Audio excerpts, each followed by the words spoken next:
Proportion. हमने equivalent ratios में सीखा था कि 1:2 इज इक्वल टू 2:4 और 2:4 is equal to 3:6 and so on. दो रेशियोज की इक्वालिटी का ये रिलेशन प्रोपोर्शन कहलाता है। आइए हम इसको एक एग्जांपल के साथ क्लियर करते हैं। Example number 1, Khalid bought 2 caps at the rate of ₹25 per cap. How much did Khalid pay for 2 caps? Solution. The cost of 1 cap is equal to ₹25. The cost of 2 caps is equal to ₹25 multiplied by 2, which is equal to ₹50.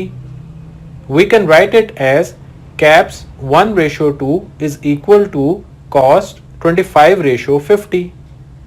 From the above, two equivalent ratios are indicating the relation between two different quantities of caps and their prices. We can say that the two ratios are proportional to each other, which are denoted by a symbol and can be written as 1:2 is proportional to 25:50. एक proportion में second and third element को means of a proportion कहते हैं और first and fourth element को extremes of a proportion कहा जाता है। जैसा कि आप स्क्रीन पर देख सकते हैं, दी गई दोनों रेशियोज की इक्वालिटी को वेरीफाई करने के लिए हम इस फॉर्मूला को यूज करेंगे। Product of means is equal to product of extremes. इस तरह यहाँ पर 2 multiplied by 25 is equal to 1 multiplied by 50 आ जाएगा और इस तरह ये 50 इज इक्वल टू 50 आ जाएगा। जब हमारे पास प्रोपोर्शन के सेकंड और थर्ड एलिमेंट्स की वैल्यू एक जैसी होती है, जैसे कि A:B प्रोपोर्शनल टू B:C, तो हम B को मीन प्रोपोर्शन कहते हैं और ऐसी प्रोपोर्शन को हम कॉन्टिन्यूड प्रोपोर्शन कह सकते हैं। आइए हम इसके लिए एक एग्जांपल को कंसिडर करते हैं। Example, suppose that 2:5 and 6:15 are any two ratios. To verify their equality, we can write them in a proportional form such as 2:5 is equal to 6:15. अब हम इसके मीन्स और एक्सट्रीम्स को मल्टीप्लाई करेंगे तो यहाँ पर 2 multiplied by 15 is equal to 6 multiplied by 5 आ जाएगा और इस तरह ये 30 is equals to 30 आ जाएगा। Therefore, above two ratios are in proportion 2:5 proportional to 6:15. आइए अब हम कुछ क्वेश्चंस को सॉल्व करते हैं। Question number 1, find the fourth proportional of 1, 3 and 6. Solution. Suppose that the fourth proportional is x, then we can write them as 1:3 is equals to 6:x. अब हम इसके मीन्स और एक्सट्रीम्स को मल्टीप्लाई करेंगे तो ये 1 multiplied by x is equal to 6 multiplied by 3 आ जाएगा और इस तरह हमारे पास x is equal to 18 आ जाएगा। Hence, 18 is the fourth proportional of 1, 3 and 6. Question number 2. Find the mean proportional of 1 and 9 when it is a continued proportion. Solution. Suppose that P is the mean proportional of 1 and 9, then 1:P is equal to P:9. अब हम इसके means और extremes को multiply करेंगे तो यहाँ पर P multiplied by P is equal to 1 multiplied by 9 आ जाएगा और इस तरह ये हमारे पास P² is equal to 9 आ जाएगा और इस तरह ये P is equals to 3 आ जाएगा। Hence, 3 is the mean proportional of 1 and 9. Question number 3. Which ratio is greater, 4:5 or 7:10? Solution. We can write them as 4:5 is equal to 7:10.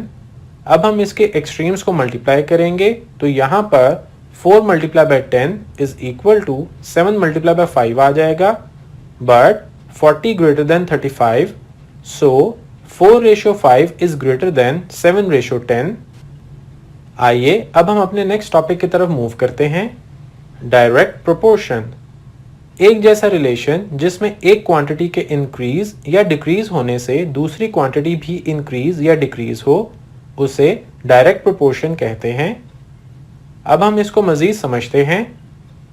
The price of one chewing gum is ₹5.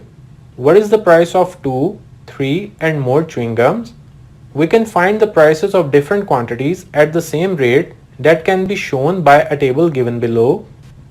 From above table, we can observe that the price is increasing in the same proportion as the quantity is increasing. Then it is said that the price is directly proportional to the quantity and such proportion is called the direct proportion. अब हम इसको एक example के साथ समझते हैं। Example number 1, A washerman irons 2 shirts in 10 minutes. How many shirts can he iron in 1 hour? Assume that every 2 shirts require an equal time. Solution: time is directly proportional to the quantity. We can write above situation as 1 hour is equal to 60 minutes. अब हम इसको 2/x is equal to 10/60 लिखेंगे। अब हम यहाँ पर 10/60 को 10 के साथ डिवाइड करेंगे तो यहाँ पर 2/x is equal to 1/6 आ जाएगा। अब हम इनकी क्रॉस मल्टीप्लिकेशन करेंगे तो ये 1 multiplied by x is equal to 2 multiplied by 6 आ जाएगा और इसी तरह ये हमारे पास x is equals 12 आ जाएगा। Hence, a washerman can iron 12 shirts in 1 hour. आइए अब हम नेक्स्ट टॉपिक की तरफ मूव करते हैं। इनवर्स प्रोपोर्शन, एक जैसा रिलेशन जिसमें एक क्वांटिटी के इंक्रीज होने से दूसरी क्वांटिटी डिक्रीज हो जाए और एक क्वांटिटी के डिक्रीज होने से दूसरी क्वांटिटी इंक्रीज हो जाए तो उसे हम इनवर्स प्रोपोर्शन कहते हैं। अब हम इसको भी मजीद समझते हैं। Salim's factory is 100 km away from his house. He can travel this distance in different times by changing the speed of his car. Following table is showing different speeds and time of a car. From the above table, we can observe that by increasing the speed of a car, the traveling time is decreased. The time is inversely proportional to the speed and such proportion is called an inverse proportion. आइए इसको समझने के लिए हम एक example को solve करते हैं।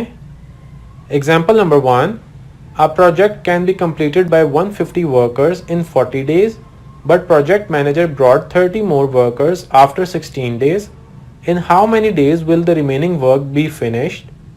Solution: number of workers is inversely proportional to the working days.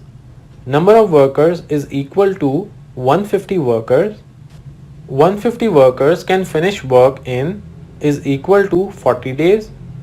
Remaining days is equal to 40 days minus 16 days, which is equal to 24 days. Total workers is equal to 150 plus 30, which is equal to 180 workers. Suppose that 180 workers will finish work in X days.